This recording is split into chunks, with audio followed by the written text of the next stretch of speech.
मलकापूर शहरामध्ये पुन्हा अतिक्रमण वाढले. नगरपालिकेचे दुर्लक्ष. मलकापूर येथील विठ्ठल मंदिर परिसर व इतर सर्व ठिकाणातील रस्त्यावरील रहदारीस अडथळा निर्माण करणारे अतिक्रमण 8 दिवसात काढले नाही तर जिल्हाधिकारी कार्यालयाजवळ उपोषणास बसण्याचा इशारा नागरिकांनी दिला, असे निवेदन मलकापूर नगर परिषद मलकापूरच्या मुख्याधिकारी विद्या कदम यांना व्यापारी व नागरिकांमधून देण्यात आले.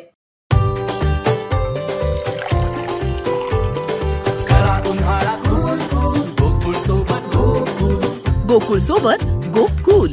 2005 साली तत्कालीन मुख्याधिकारी कैलासवासी देवकर यांनी विठ्ठल मंदिर अतिक्रमणापासून मुक्त केले होते. 2022 पासून वारंवार अर्ज येऊन सुद्धा तात्पुरते अतिक्रमण काढले जाते. तालुक्यातील सर्वात जुनी बाजारपेठ म्हणून मलकापूरचा उल्लेख केला जातो, पण या बाजारपेठेला अतिक्रमणाने विळखा घातल्याने बाजारपेठेचे अस्तित्व धोक्यात आले आहे. याचबरोबर नगरपालिकेने लावलेल्या नो पार्किंग बोर्ड समोरच गाडी उभी करणे, पालिकेने ठरवून दिलेल्या ठिकाणी पार्किंग न करणे, स्वतःच्या सोयीने पार्किंग करणे अशा अनेक कारणामुळे वाहतूक गाड्या यांना व्यापाऱ्यांचा माल उतरवण्यात अडचणी येतात. बाजारपेठेत खरेदीसाठी येणाऱ्या ग्राहकांच्या गाड्या लावण्यासाठी जागा उपलब्ध नसल्याने मलकापूर बाजारपेठे शेजारील गावात ग्राहकांची खरेदी संख्या वाढली आहे. याचा मोठा परिणाम मलकापूर बाजारपेठेला सहन करावा लागत आहे. येणाऱ्या काळात राष्ट्रीय महामार्ग गावाबाहेर जाणार असल्याने याचाही परिणाम बाजारपेठेवर होणार.